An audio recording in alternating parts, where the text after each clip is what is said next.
in action. Rules that keep things going smoothly and fairly. Rules that help us get where we're going. Help us work together, play together, and live together. Of course, in small groups, we sometimes get along without rules.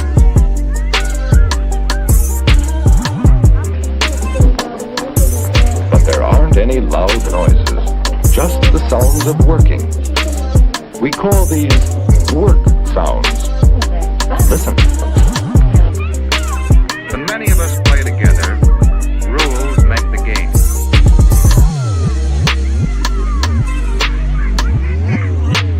Rules help us play fair with each other, so all can enjoy the game. Rules that apply equally to all. It's up to each one of us to know the rules and follow them.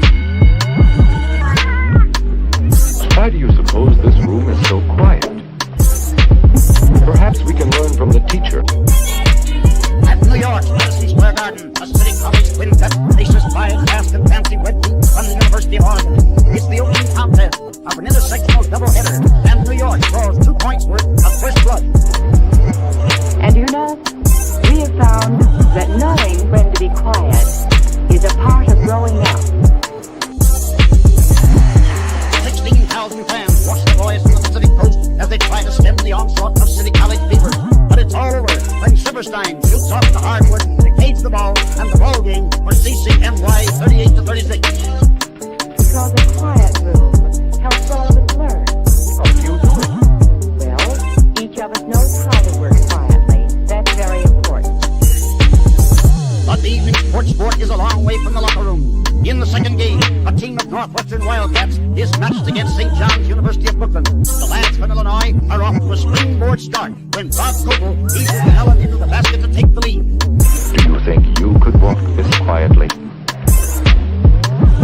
Listen to this work sound. But tribal warfare comes to the gymnasium as the St. John's Indians retaliate with 2 points. From now on, the game is touch and go, with 10 men helping to get it there. A beautiful display of teamwork, and Northwestern gets in the number column with sharp shooting Todd Coble doing the honors.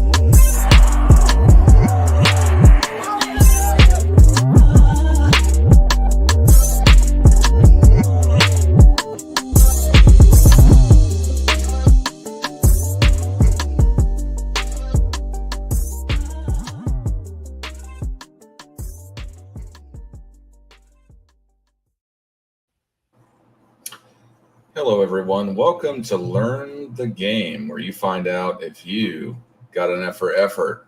Now, it looks like, and for all of you that can't tell, I have commandeered Learn the Game Lights Out Debates, because it seems that Travis has not made a video in months. And he, unlike me, to my understanding, is not going on camping trips every month. Anyway, before we get into this, welcome, Rex. How are you today, sir? All right. Happy Thanksgiving. Happy Thanksgiving to all. Day of recovery from Thanksgiving. Yes. I was trying to think of a Thanksgiving-themed basketball topic. Really couldn't come up with one immediately, but I'm sure there is some. What's a Thanksgiving story, Rex? I'm sure you know. I know we didn't have this conversation, but what's a basketball Thanksgiving story? Basketball Thanksgiving story.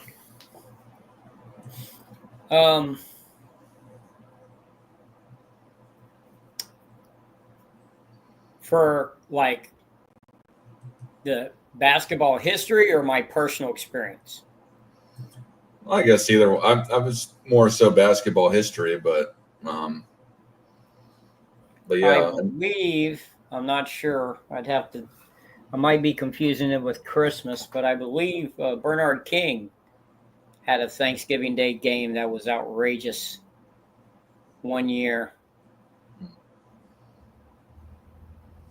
No worries. I may be thinking of Christmas though, but no. For me, when I was a teenager, my home court, the one closest to my house that I frequented most often, that I put in hours and hours and hours and hours and hours of practice on Thanksgiving one year.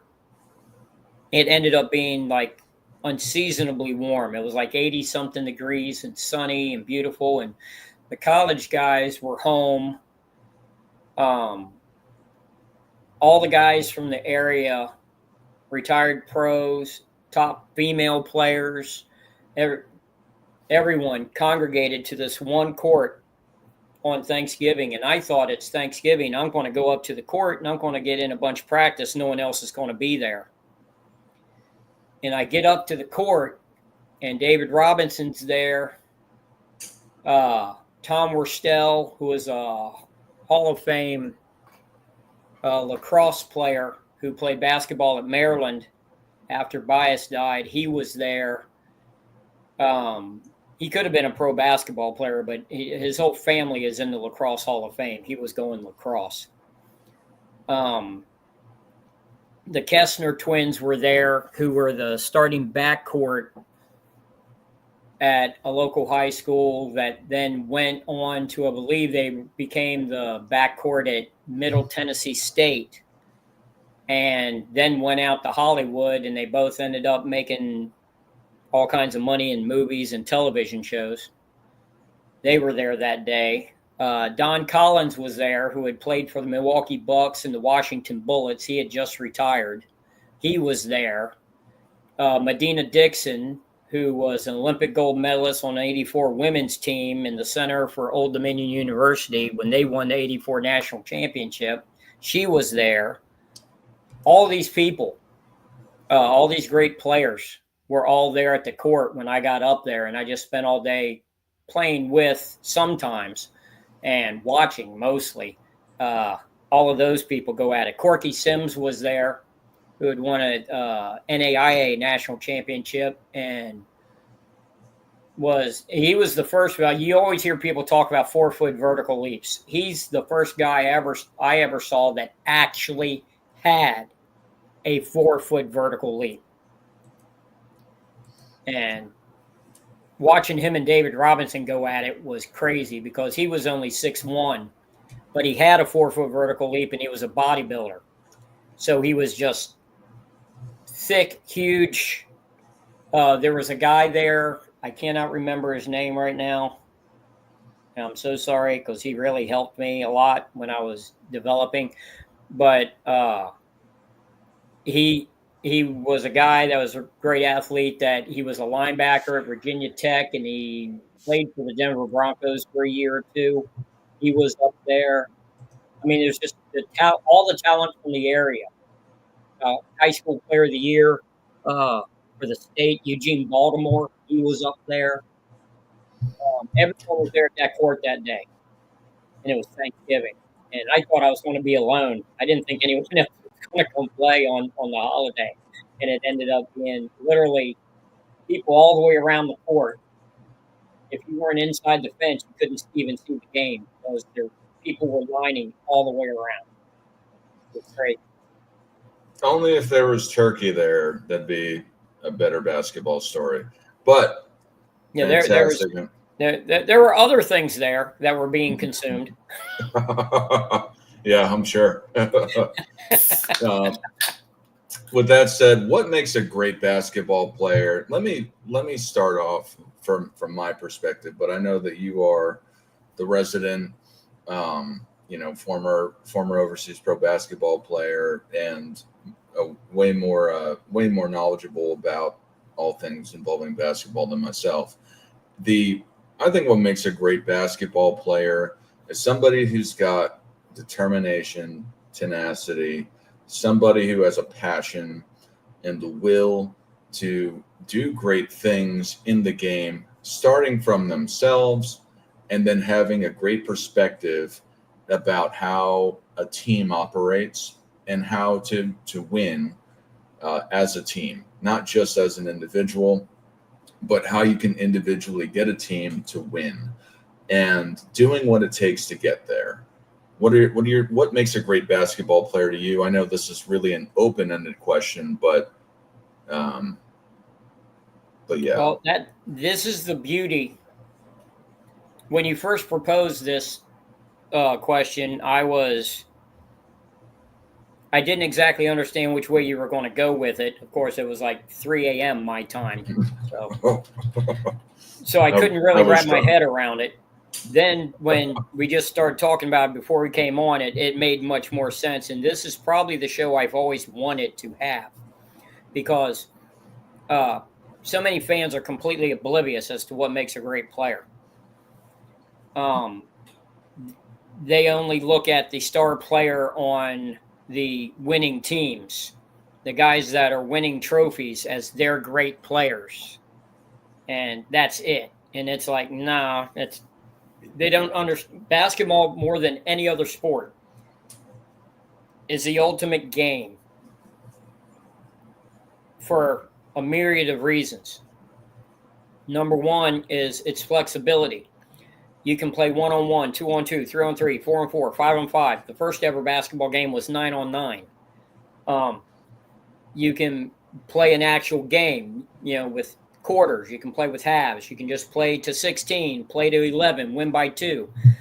You can play make it, take it. You can play half court. You can play full court. You can have 3-point shooting contests. You can play horse. You can have dunk contests. You can have free throw shooting contests.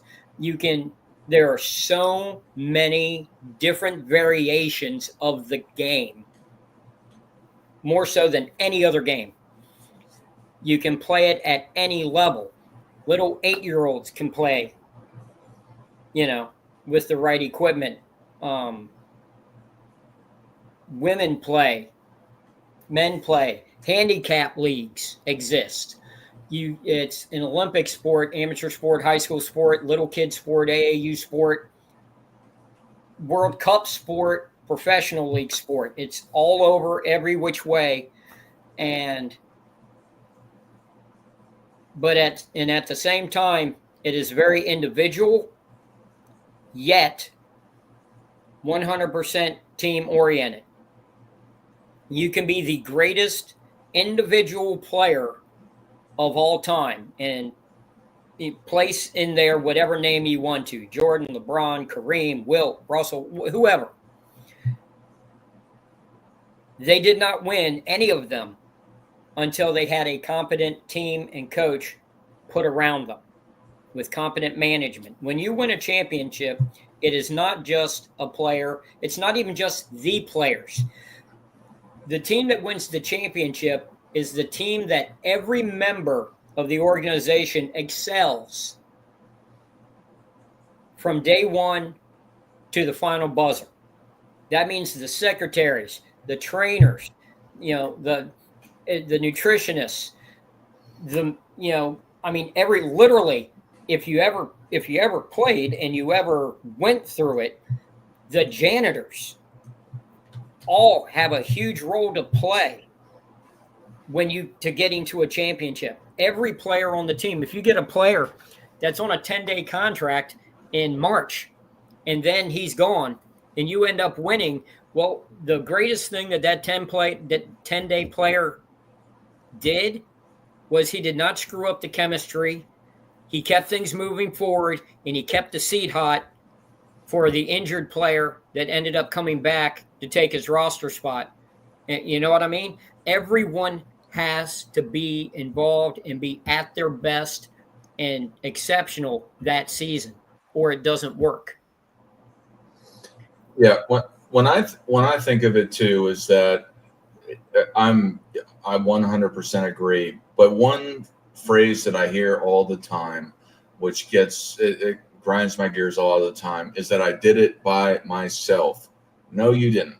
You had, in some capacity, whether it's you've gained some sort of determination to do something, even from a negative thing, let alone just the people that are guiding you or coaching you or mentoring you to get to wherever you are. And I'm talking about bigger than basketball, but I think this is the same with basketball, is that nobody ever does it by themselves. You've either read a book that somebody's done the work to get a better perspective on things. You had a coach that taught you how to do this, that, or the other thing, or you had a mentor to guide you through certain aspects of how to approach things. versus telling you how to actually do the thing. So, but I think holistically with anything in life, let alone with basketball, you've got to be a team player or you're going to fail eventually. But I think that, you know, if you believe and you act like you are the only link in the chain, it's not conducive for success in whatever facet. But within basketball particularly, you see a lot of these guys that can, and again, I don't want to pretend like I understand the ins and outs of pro basketball. I just have an idea of being a good team player or a leader per se. You got these guys, and from the outside looking in, not knowing the details, it seems like a lot of these guys are prima donnas, and potentially, again, not knowing the inside scoop, is that some of those things can affect how the team wins. Being a Philadelphia 76ers fan, I'm not emotionally mature enough to continue being a fan as actively as I've been in the past, because we continue to fail, and that's just how I was raised for mentorship and as a Philadelphia fan. But yeah, how many all-time greats, individual all-time greats, have played for Philadelphia? Oh, you got Allen Iverson, you got Dr. J, you got Moses Malone. If you want to talk about the Nationals, you got Dolph Chase. To bring it back a little bit, you got Wilt Chamberlain, Billy Cunningham, Hal Greer, et cetera, Charles Barkley. Mo Cheeks, who retired as the all-time leader in steals, and I believe he was like third or fourth in assists when he retired. I mean, the list, you know, on and on and on and on and on, right? Yeah. But 2 championships ever.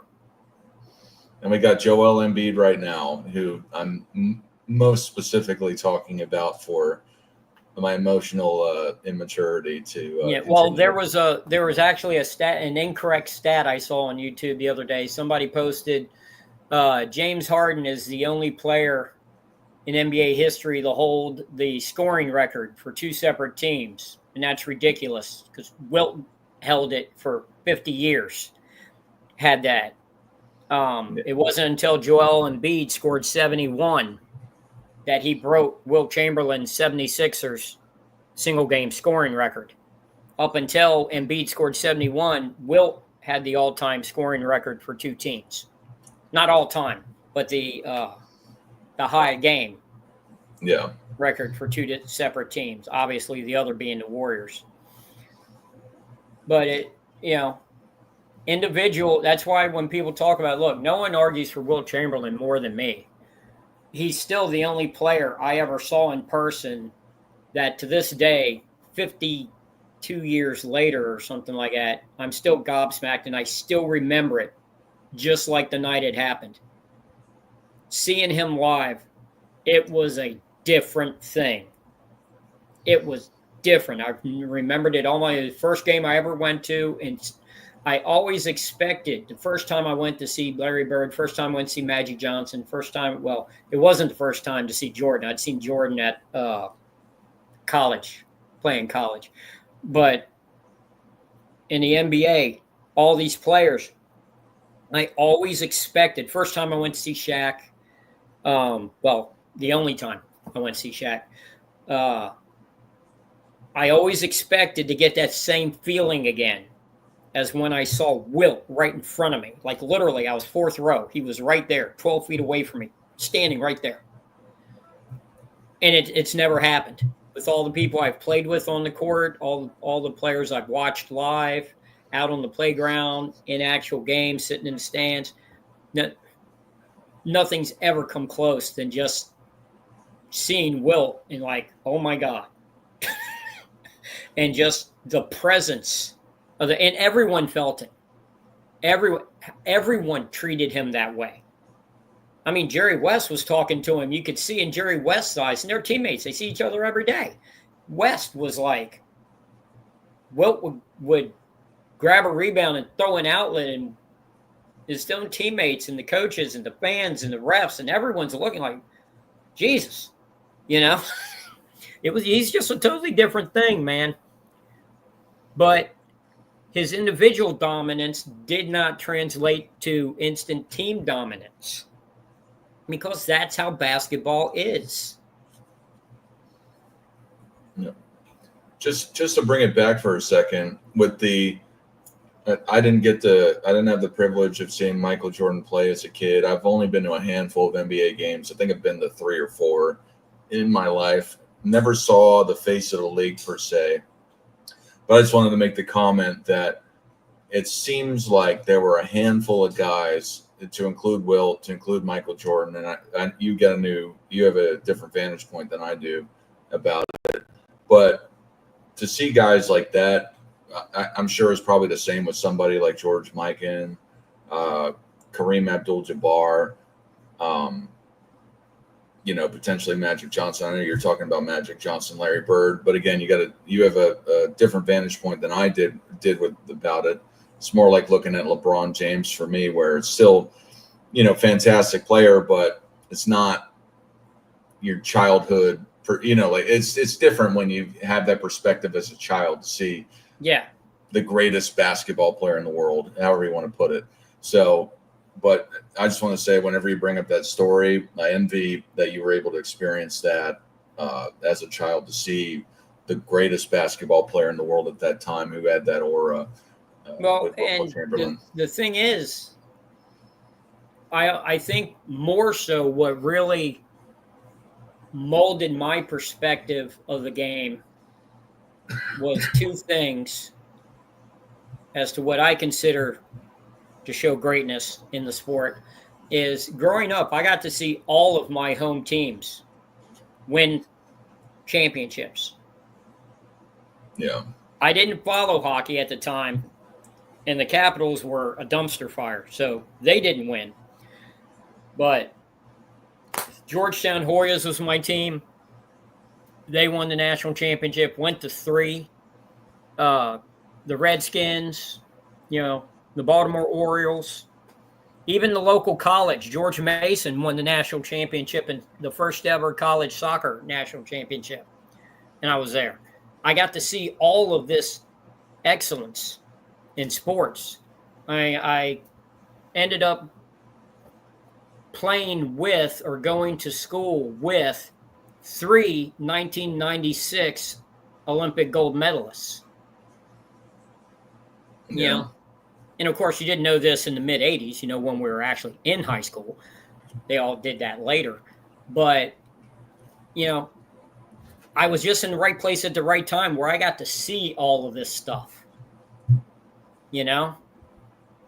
I got to do basketball camps and talk to coaches that are in the Hall of Fame, just sitting down in the cafeteria at lunch and stuff like that. I taught free throws, if anyone's wondering. That's why I was there. You get to see it from every perspective. And when you see it from every perspective and you talk to coaches, high-level coaches, intelligent coaches that are like geniuses at the sport. They're like chess masters at basketball. And they all have different opinions. They have different coaching philosophies. They all have different styles. They're all different people. Some are real jerks. Some were very personable, very likable. Some, were older. Some were young, go-getters. But the one thing that I noticed is what every good coach looks for in every player. No one puts their team together saying, okay, we got our star. We need to get a rebounder. Okay. They're not plugging in pieces. It's not a Lego set. They're where the picture, on the front of the box is a picture of a championship team, and you open it up and you start putting the pieces together to plug in to make a championship team. It doesn't work like that. What you do is you take your core players that are there, whether they're there because they're returning starters from the year before, or when you get to higher levels, they're contractually obligated. You have some players because they're literally untradeable. Fans don't think about that. You've got, when you're building this team, you get your core. You keep your core together. They practice together. They work out together. They're in the gym together. They eat their lunches together. They sit on the planes, trains, and buses together. And you get your core, you get the character of your core. Then you find the weaknesses in your own core players, and you get bench players, which they're not called bench players, they're called complementary players, to then fill those holes. Right? And people talk about, like we had mentioned, Robert Horry.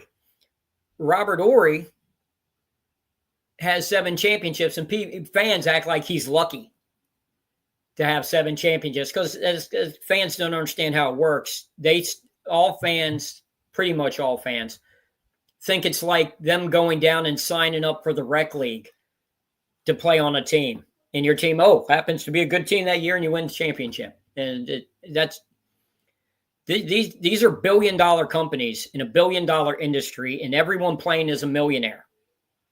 Okay? League minimum is $1 million a year. Okay? Nothing is put to chance. Absolutely, positively nothing. The reason Horry was on 7 championship teams was because Hall of Fame coaches and general managers looked at him and said, we need that guy. We can sign anyone. We're the San Antonio Spurs. We're the Los Angeles Lakers. We're the Houston Rockets. We can sign anybody. We need to sign that guy. That's who we need. That's how he ended up on those teams. Because he was a great enough winner and contributor. Everyone knew his character and his class, his demeanor in the locker room, and everyone wanted him on their team because they knew he led you towards winning. Yep. I mean, the guys that he played with, name off all of the great players he played with, he's the one on the team that got the nickname Big Shot Bob. Yeah. Okay? He got that nickname from the guys he played with. Yep, and to bring it back a little bit, people that excuse that kind of greatness because it may not be as in your face as the typical star player, superstar player, all-time great. That is a level of greatness that is in demand.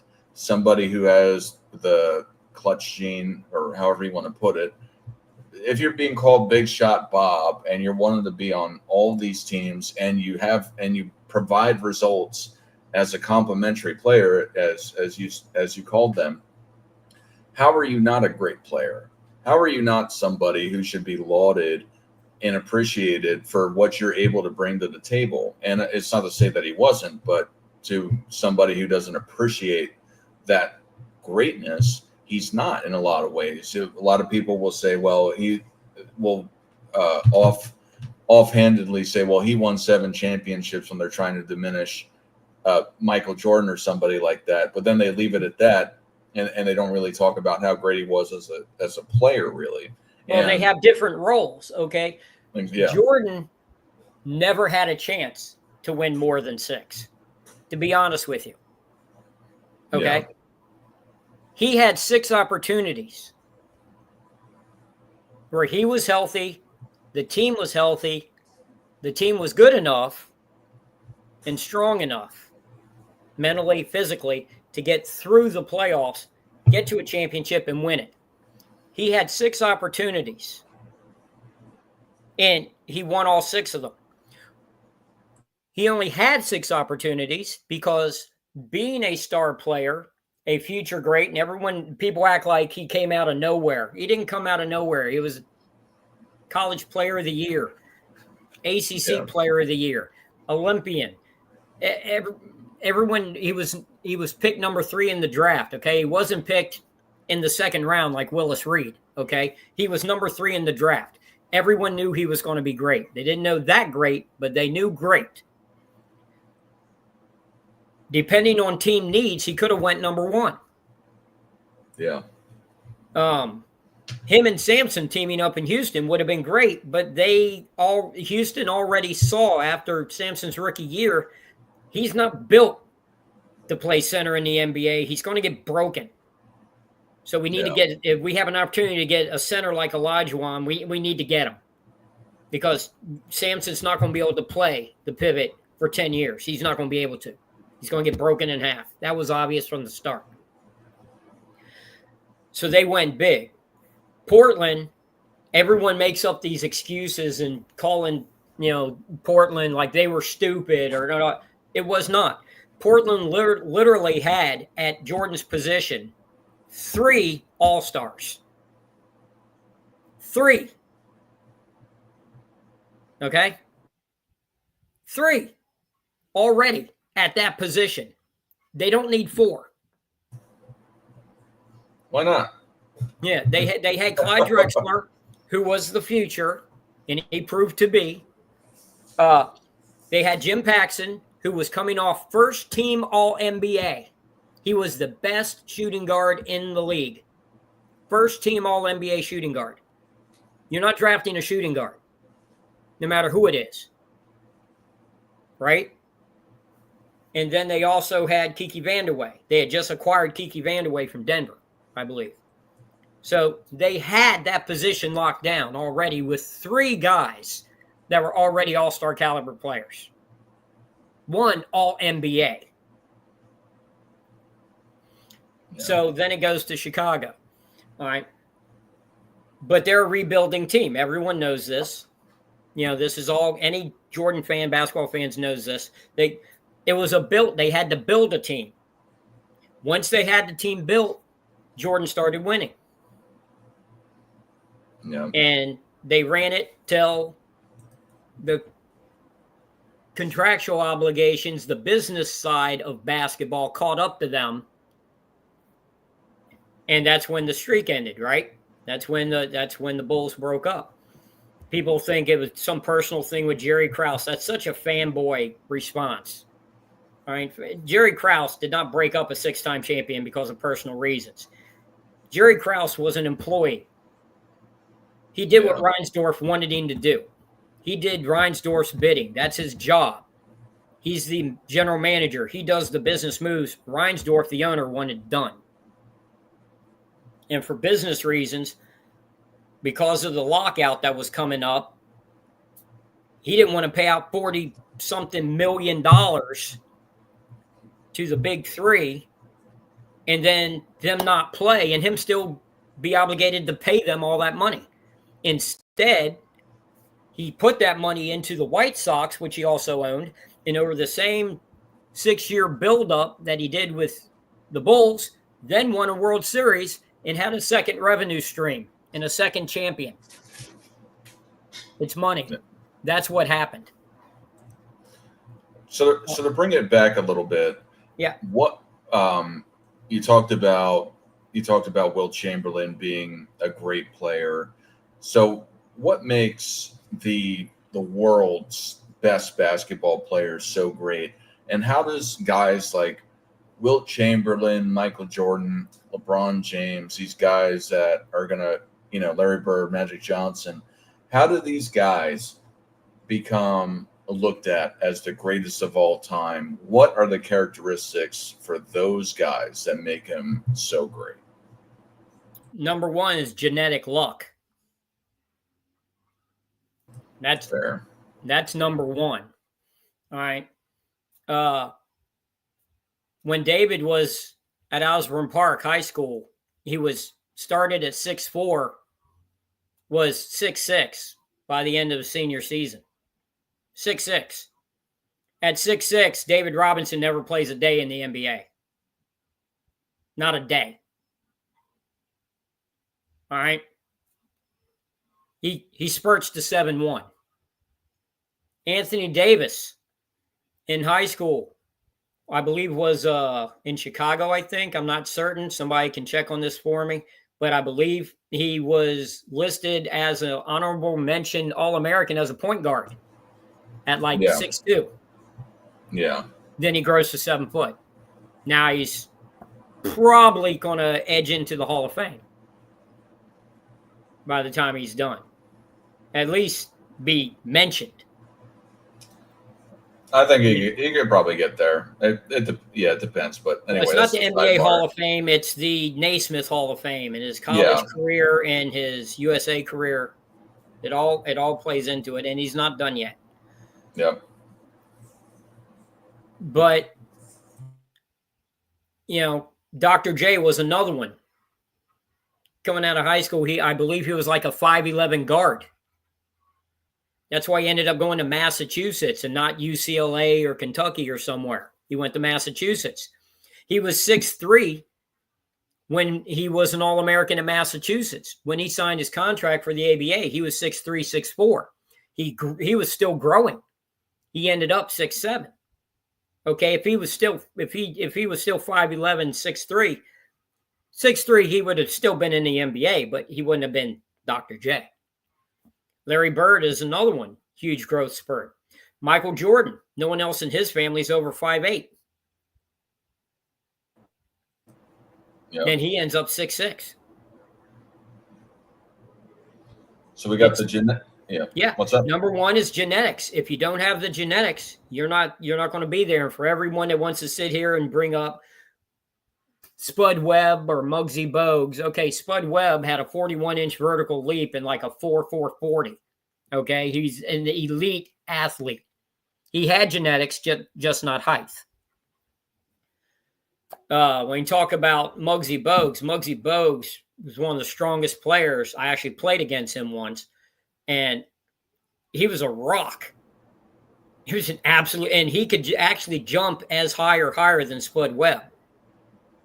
But what people fail to realize, they always put them together. He was still 3 inches shorter than Spud Webb, 4 inches shorter. Yeah. But he actually could jump higher than Spud Webb, but he couldn't palm the ball. But he was a rock. I mean, he was literally like a bodybuilder. He was just thick, muscle, solid. When he would hit you, you'd try to pick that little guy, and he would hit your thigh. As he was coming around the pick, he'd get down low. So he's hitting these big guys. They're sticking their legs out to try and slow him down, but he's nailing them in the back of the knee with his elbow or in the thigh and their hamstring with his shoulder. And he's not getting called for a foul because they're trying to pick him. And he's taking the contact and he's laying into him like a Derrick Henry in football, And oh man, he was awesome. He was. Remember that team, his high school team, had the high school player of the year, Reggie Williams, on it. 5 of the players on that team ended up number 1 draft picks in the NBA. But Muggsy was voted team MVP. Well, just to bring it back, I want you to finish your statement, but that's where there's got to be some sort of commonality to why that entire team was so great. And I'm sure it had to do with the coaching. I'm sure it had to do with the community or the school, however you want to look at it. But just as a sidebar, is that like Muggsy Bogues didn't get there himself, and that's so evident with an entire team being that strong. To that point, I've always said that's the difference between Jordan and LeBron. You can talk about on the court differences. You can talk about character differences, personality differences, stuff like that. But the real difference between Jordan and LeBron is Jordan always had the best coaching. His parents steered him. He didn't want to go to North Carolina. He wanted to go to NC State. He was a huge David Thompson fan. He wanted to make his college decision based on the school and past heroes. His parents were like, no. They did not like Jim Valvano. They were like, no. Dean Smith is the greatest teacher in basketball, in college basketball. You're going to North Carolina, and you're playing for Dean Smith. Dean Smith had Hall of Fame coaches as his assistants. Okay? Yeah. Williams, Eddie Fogler, these guys were his assistants. And, Roy Williams is the one that actually recruited Jordan, the one that actually went and saw Jordan play at Laney. It was Williams that was recruiting him. This is before AAU days, when coaches actually had to travel the country to see the players play. And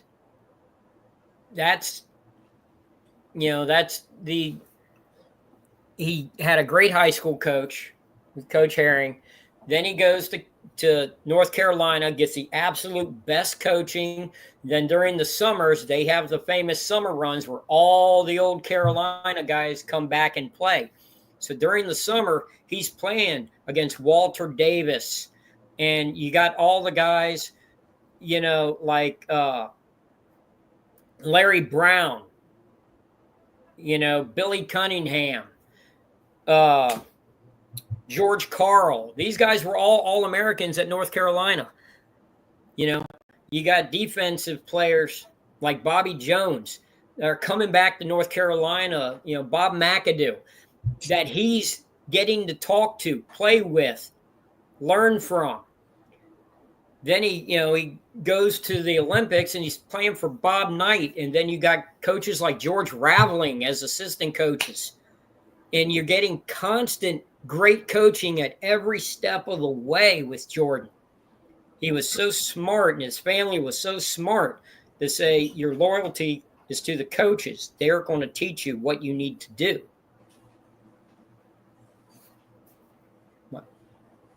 I don't think it's fair. Now, granted, I don't know his name, and I think it's a fair counter argument.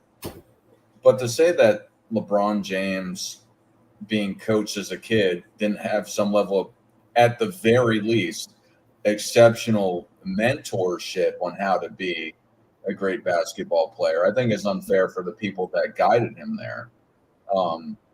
You know what I mean? I'm not saying his high school coach was Dean Smith, but to say that his coach and the mentors that brought him up to get into the NBA, they had to be exceptional people at the very least. I don't want to say particularly great basketball minds, but they had to at least mentor him to do the right things, and because he has, more or less, he's been fairly squeaky clean with his image. Still playing 23 years later. He's had to have some mentorship to get to that. You know what I mean? That doesn't just happen automatically. I'm not talking about mentorship. I'm talking about teaching. When has LeBron ever been successful without being the number one guy? He's been the number one guy on his team at every stop since he was 15 years old.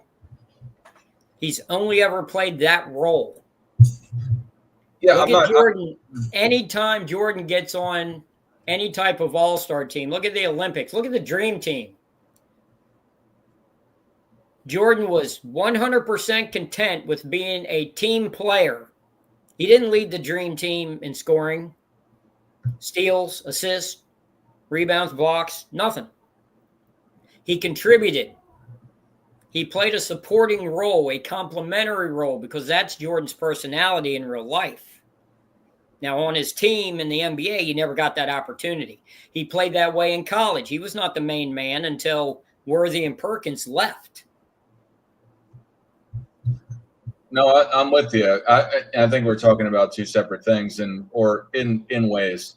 But I think what I'm saying is that even though LeBron didn't have that coaching or the teachers to teach him how to be, if you want to call it, a great basketball player, I think he ultimately has to be recognized as that. But as great as he could have been in respect to having world-class or all-time coaching, I agree. It could be better. I'm just saying that it takes a village, and people like to say, well, LeBron, his mother was terrible, he lived with his coach, et cetera, et cetera. The aspect of it is that him doing all of this and getting to the place that he's at, and then ultimately in the beginning of his career, getting to the NBA and having that world-class coaching, is that he had to have great mentors along the way to get there in the first place. Again, it's not to say that his coach was the best coach ever, but you have to be a decent coach to be able to win all the high school championships that he did, and then also go on to be capable of playing in the NBA. But I agree, it's different. I'm not saying he's not LeBron James in respect to Michael Jordan was not taught how to be a great basketball player as much, but I think he had the mentorship, which I think is a part of being taught in ways. It's just not coaching, it's being led to do the right things. Well, I still think the biggest mistake he ever made was going to Miami instead of San Antonio. I believe the overall impression of LeBron would be completely different if he had went to San Antonio. I wanted him to, because being a Tim Duncan San Antonio fan, I thought, but let's be, hindsight's 2020. The Spurs really didn't need him at the time, but if they had him, oh my God, what would have LeBron become if he was exactly? Yeah. He would have become a better player under Pop, because everyone does. That's one of the things in the world that, one of the automatics in the world. He would have become a better player, better team player. He would have learned to play off the ball a bit more. He wouldn't have to be in his hands all the time. He would be,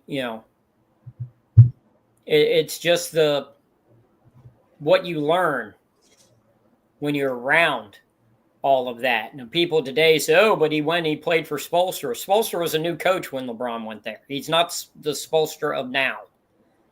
He was a new coach. He was an unproven coach.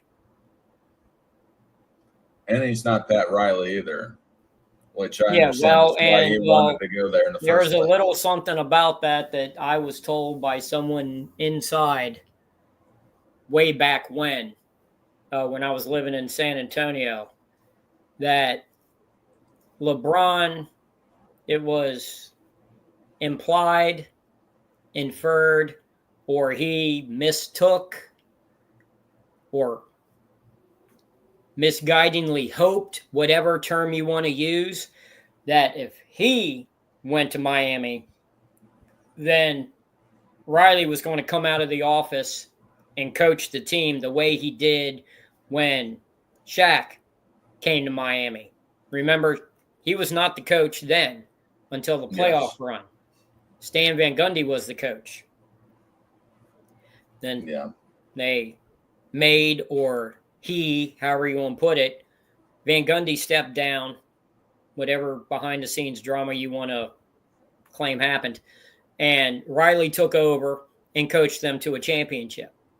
LeBron was, however you want to put it, to some point believing that if he and Bosh both went to Miami and they got this big three, this juggernaut of a team, that he would be getting coached by Riley. And it didn't happen. And that's why when his contract was up, he jumped ship and went right back to Cleveland. No. If he would have went to San Antonio, he would have been coached by Pop. He would have played with other fantastic all-time great players who were all not alpha players. You had Hall of Famers coming off the bench. You learn a different style of play. You learn to see the game in a different way. It only makes you smarter, better, greater. The one thing LeBron said, I don't like LeBron for one reason only. It's the quote I've heard him say 3 or 4 times, that I always make the right play. Yeah. That is so low-key, throwing all your teammates under the bus. Yeah. Well, you lost. Why'd you lose? Why'd you do this? Well, I always make the right play. You're saying, okay, yeah, your teammates didn't. And that's a passive aggressive move that I know from experience does not go over well in locker rooms. That does not make friends. Yeah. You know, comments like that. No, absolutely.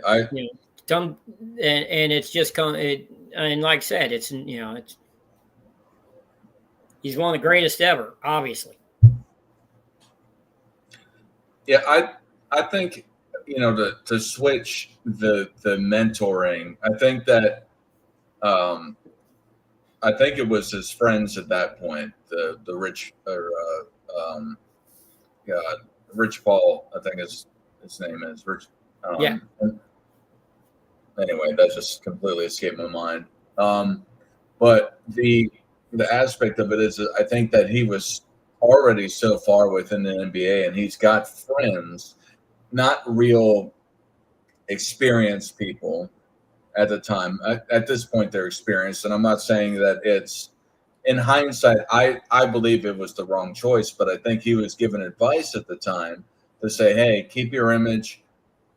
If you go to the Spurs, you're going to have to live under the shadow of Tim Duncan and I see T Perfect in here.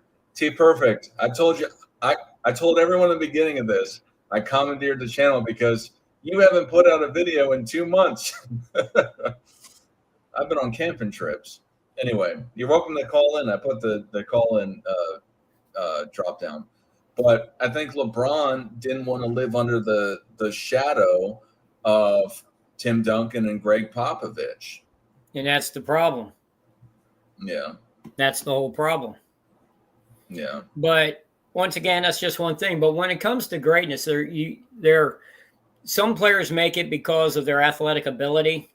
It's just so insane that, like, I at one point, I started off as a high jumper.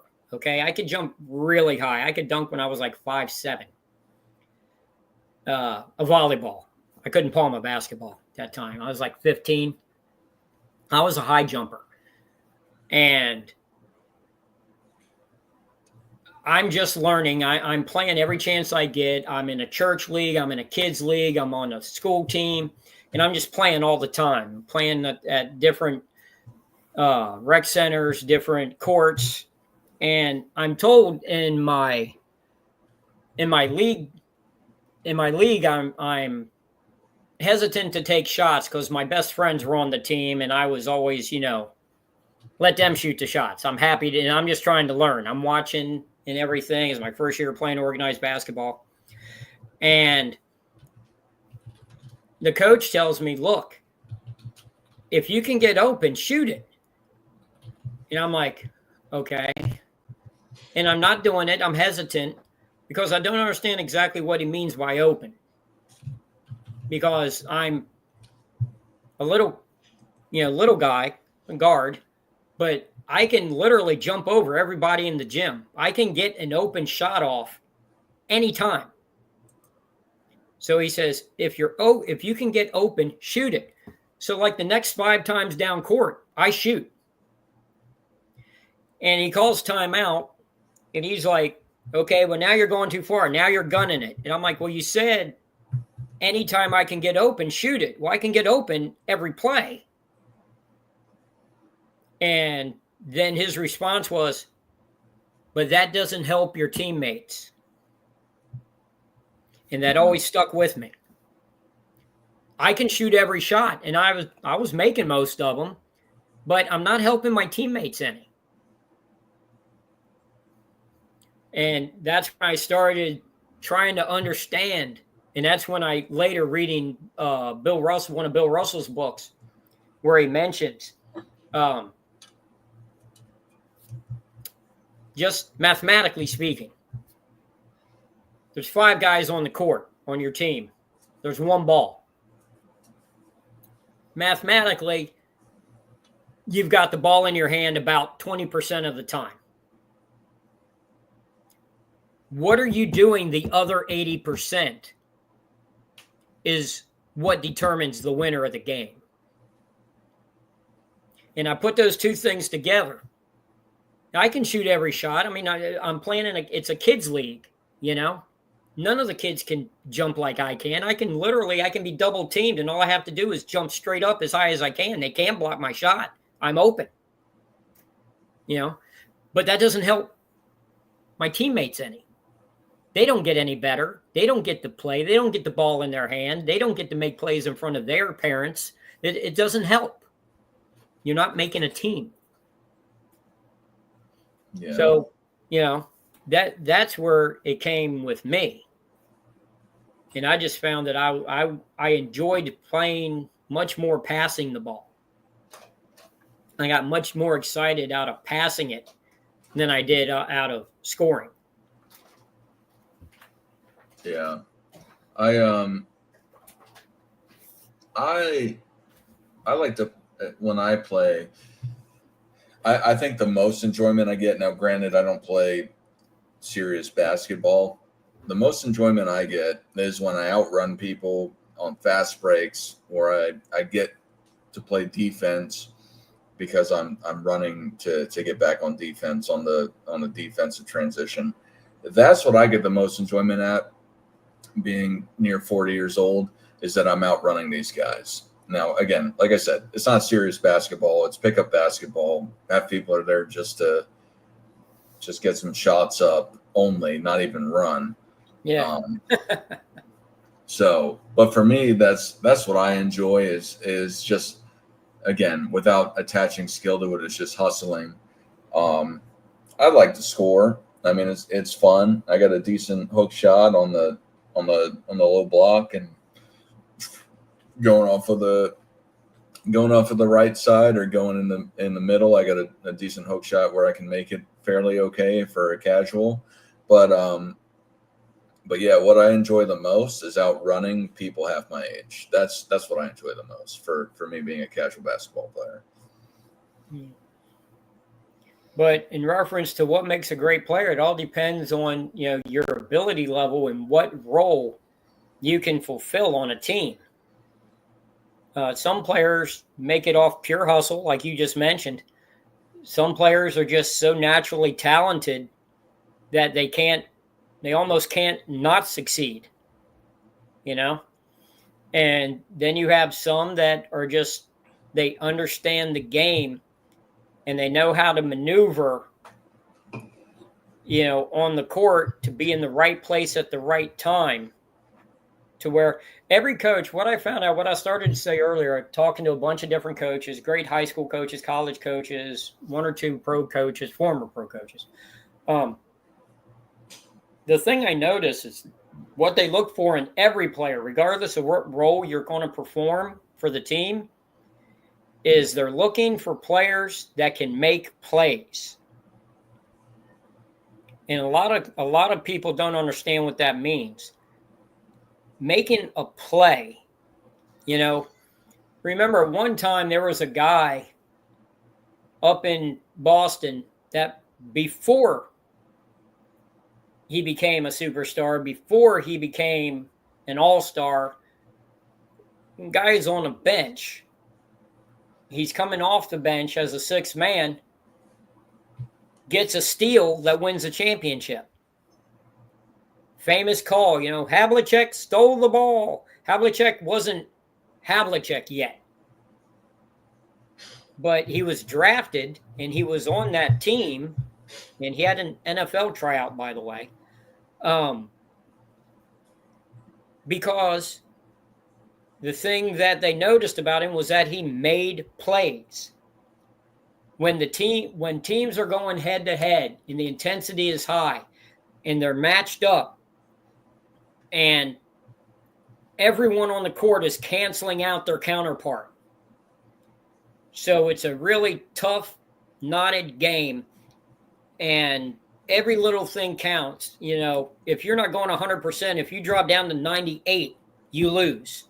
It's literally a razor's edge. Everyone's plays are canceling each other's out. It's the guy that can, in that moment, make a play, no matter what it is. Get a basket. They're not looking to him for a basket, but he gets it. He gets the steal. He gets a defensive stop. No. He disrupts a passing lane, and the passer can't hit the open cutter. He doesn't make the pass. You don't see that in the stats. That's one thing I used to be pretty good at, is I would sit back behind my man watching the passing lanes. Guy would cut open on the baseline, get away from his man. I see the guard is about to throw the pass, and I jump into the passing lane. So he doesn't make that pass. Now, nothing happens, right? He ends up passing somewhere else. The play continues. Something else happens. But me doing that stopped an easy 2 points. Most fans don't even notice it. Coaches do. Especially the other coach. He's livid because his guy missed the backdoor cutter. At the next timeout, next break, he's like, he was wide open. And then the point guard says, didn't you see number 5 jumped in the passing lane? He saw it coming. I couldn't throw it. Yeah. That's making a play. I stopped at 2 points. 3 minutes later, we win. That 2 points at that point, especially a gimme layup, changes the complexion of the game. Yeah. And alters strategy. And you don't know how it ends up after that. But players that can make plays are the ones that coaches want. A real coach does not want 16 Michael Jordans on his roster. There's no way to coach that. Yeah. They don't want 16 Kareems. They don't want 16 LeBrons. Okay? It doesn't work that way. Yeah, and that's what people want to be the Michael Jordan of the team. And it's like, I don't know. A lot of people, again, and we talked about this, it's a very, in ways, it's a very individualistic sport at the core of it, is because you're doing all the skills that anyone else on the court can do. You just play a role in it, but you all follow the same rules as a player versus a majority of other sports that are out there. And that might be an factual statement. I'm pretty sure that it is. Generally, in other sports, there's a goalie that has different rules, or if it's football, you got a quarterback that has different quarterbacks, rules. Kickers, punters. Exactly. So in baseball, you got DHs, pitchers. They're all different. Basketball is the only sport where all 5 guys have to do every skill to some extent. Yeah, and and people want to be the Michael Jordan because they think that's, and I don't know where this came from. I don't know if it's a natural thing or if it's an NBA thing where everyone feels like they have to be the star. And I mean, I feel that way again in my pickup games sometimes, to say I got to take over. I know exactly why. Why? It's 3 letters. AAU. Yeah, I never played AAU, but I don't disagree that organization has a lot to do with the larger picture of it. Yeah, they've started for 40 years. They've been preaching individual skill set and showing off your individual skill set over what your team is doing, winning or losing.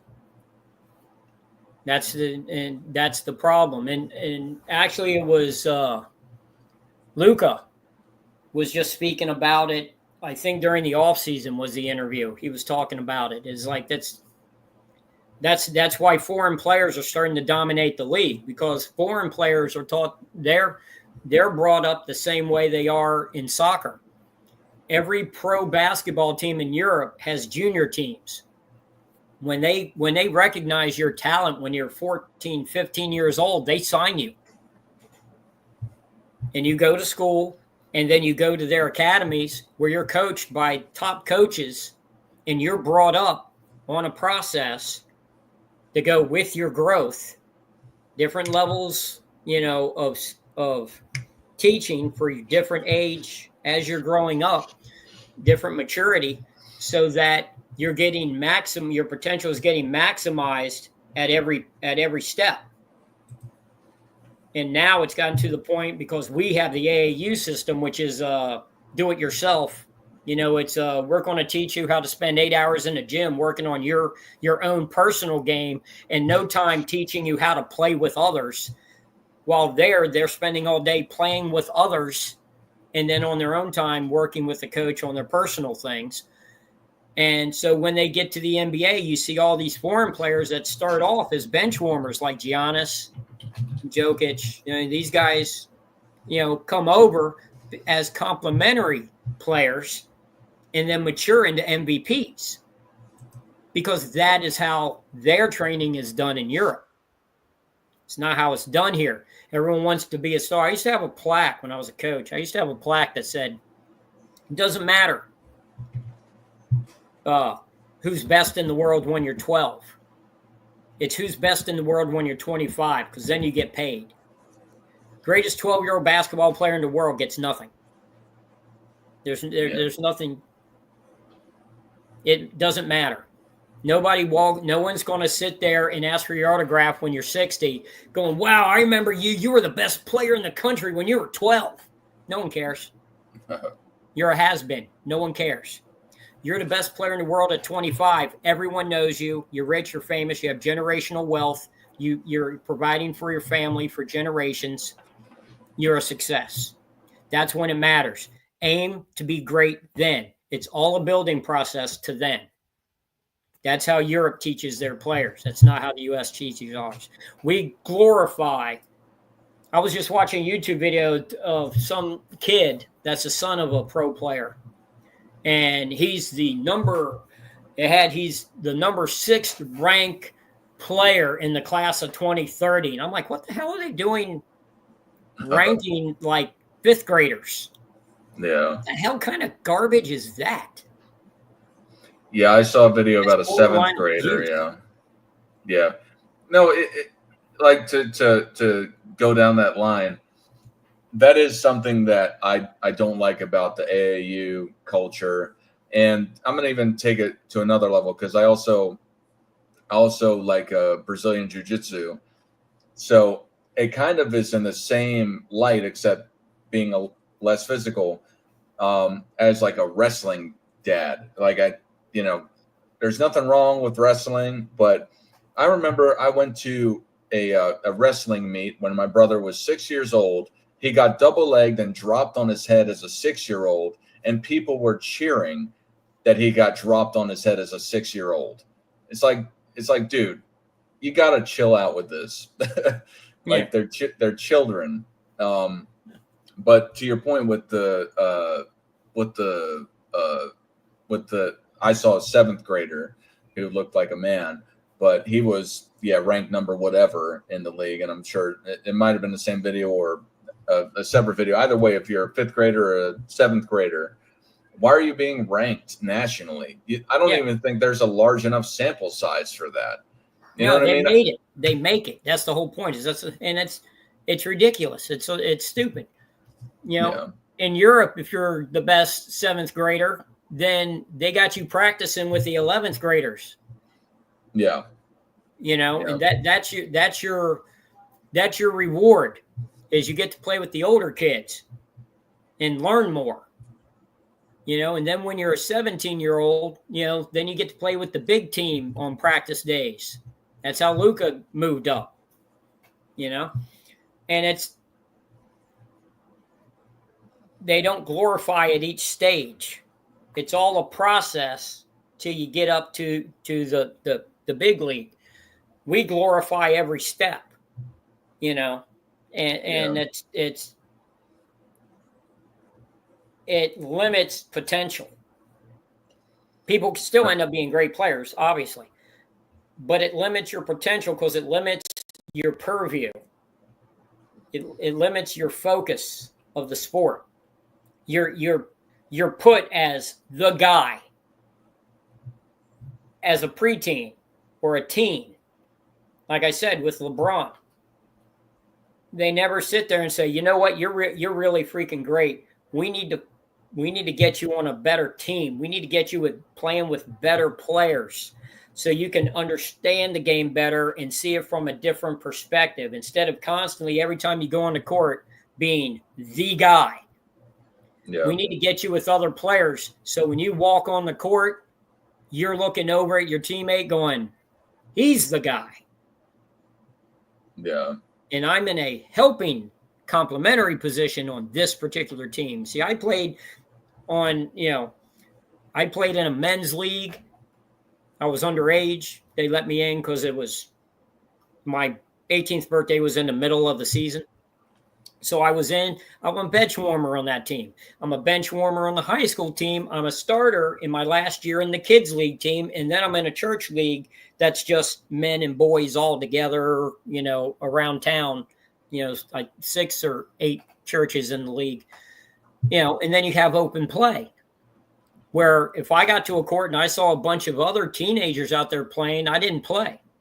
I went around looking for all the 30 and 40-year-olds because I'm learning something from them. Yeah. And, it's just you need to play. Just sitting in a gym for 5 hours working on your 3-point shot is ridiculous. You're much better off working on your shot for an hour and playing. What we always had is I'd be the first one at the court. Then someone else would come up. Then we're playing one-on-one. Then a third person would come up. We're playing 21. Then another person. Now we're playing 2-on-2. Then we go 3-on-3, 4-on-4, 5-on-5. We run 5s until it starts getting dark. People start leaving. Then you're at 4-on-4. Then you break down the half court and go 3-on-3s, 2-on-2s, back to 21. Maybe 1 or 2 games of 1-on-1 at the end of the night when everyone's tired and dirty and sweaty. And then after the last person besides me leaves, then I'd shoot 100 free throws. Tired in the dark. And then I'd run home. Now, in some of those games, I'm the main guy because it's 1-on-1 or 21. You're playing for yourself. Then you get to 2-on-2. You're doing simple passes, cuts, pick and roll, stuff like that. You're doing that exclusively. You're learning that. Then you get to 3-on-3s where now you got the weak side pass incorporated into it. Then you go 4-on-4. Now you're going full court, but it's a wide open fast break game because it's only 4s. So you're getting your wind work in. Your wind sprints, you're getting your fast break layups, guys chasing you down, you're dribbling on the run, change direction, all of that, getting in passing lanes. Then you get 5-on-5, but now the big guys are up there. So now you're purely a complimentary player. You're lucky if you touch the ball 3 times. So you got to figure out where you're going to make your impact. Then as people start leaving, you do that exact same thing in reverse. And I learned much more about basketball doing that than these guys that just sit in the gym individually working on their handles in their 3s. You're not learning the game. Yeah, I think it's widely a bunch of BS too. You know what I put it to? You know what I equate it to? Golf. Yeah. You can sit there and go to your local golf courses when they have tournaments and you see the guys that are winning. Then you can go to the driving range and you'll see guys at the driving range just lacing it 350 yards down the middle. Because all they do is go to the driving range and just, pull out the big dog and just start, slamming it down there, and impressing people with how far they can drive. You say, were you in the tournament last week? Oh, no. I finished like 54th or something like that. It's because he spends all his time on just working on that shot. He doesn't learn how to play golf, which is learning how to play the course. In golf, you play the course. You don't play other players. You're not competing against them. You compete against the course. You can sit there and sit at the driving range and the putting green all day long, every day, and you can impress people with your individual just smacking it. Yeah, I can hit a driver. I can hit a 3-wood. Watch me with this wedge, drop it in the trash can. You can do all that. Okay, well, can you play the course, though? can you play the game? That's what I equate it to. Learn to play the game. Yeah, and I again, like I don't want to pretend like I'm some great basketball player, but it kills me when I see these guys and they have, especially guards, because I play a pivot position, I play a post position, however you want to put it. So for me, when I see a guard just walk up, or however you want to say, run up, and their main focus is to score, I immediately dislike them, because if I'm wide open, give it to me for the 2-foot layup where I'm at when I'm wide open. But they don't typically. I disagree in one aspect only. If you're talking it's game 3 with this guy, and that's just what's going on, no matter what you do, no matter what impact you're making, he's just doing that, then I'm with you. Yeah. But my initial thought, if you know that he's coming down court with a load of steam and he believes that the guy cannot cover him and he's taking it in, I would go out there and set a pick for him. I'd set a screen, free him up, then roll to the basket, give him someone to pass to, let him attack. But involve yourself in that play rather than sit back and complain about him not purposely looking for you. No. I'm okay. I got you. I'm talking fast break. So if you're a guard and it's a 2-on-1 situation and you're trying to just put it up, or let's say it's a 3-on-2 situation and I got my man beat, that's what I'm talking about, kind of stuff where it's like I'm the obvious option. But I got you, and I always try to be a team player. But if I'm going on the break and I know I got this guy beat and you're not looking for me, like that's, again, being a casual but you also player. you see you would have hated me. You would have hated me, because that's exactly how I'd play on the playground. I'd sit there and, like, if I had someone like you on my team, I got someone 6'4", 6'5", a strong bull, can get inside. No one out here on this court is going to be able to match this guy one-on-one down low. Yeah. I'm not going to you right off the bat. I will not, because I'm holding you as the ace in the hole. Yeah. I'll push it. I'll tire them out. We'll run and gun it for the first half of the game. If we can get a lead and keep it, fantastic. We fall behind, then we start looking at something different. But I'm getting out there. I'm running. I'm tiring the other team. And if it comes down to a close game, we're playing 16 win by 2. It's 13-11, 13-12. That's when I go to you and say, post up. We're finishing the game down low with you. And every time down court, I'm going to you to finish off that game. Yeah. I've made the other team tired. I've got them worn. I've got them frazzled. And I got them thinking that I'm all in it, that if they need to concentrate on me, on us perimeter players. I'm creating the spacing. Then when it gets down to game time, to crunch time, I'm going to the big man down low who will not be double teamed for your one-on-one moves to finish it off. And then we high five everybody. We go to the water fountain and we come back and we do it again. I never go to the water fountain, Rex. But on a sidebar, no, I'm with you. I understand that perspective. I'm just saying, when you're losing, like, you know what I mean? Like, that's where it's like, man, just give me the ball.